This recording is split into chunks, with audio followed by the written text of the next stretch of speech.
వాతావరణంలో జరుగుతున్న మార్పులకు కడుపులో పెరుగుతున్న రుచులకు న్యాయం జరగాలని గోంగూర చికెన్ పికిల్తో మీ ముందుకు వచ్చేస్తున్నామండోయ్. Welcome back to our channel.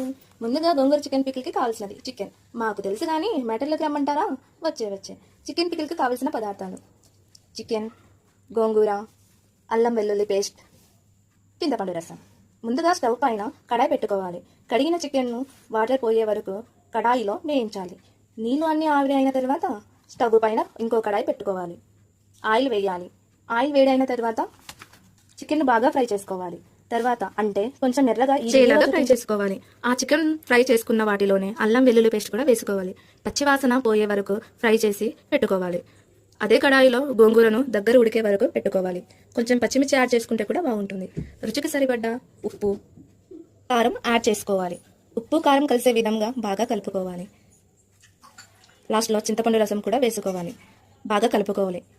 కొంచెంసేపు ఉడికిన తర్వాత స్టవ్ ఆఫ్ చేసుకోవాలి. అంతే, నోరూరించే gongura chicken pickle ready. Please subscribe our channel.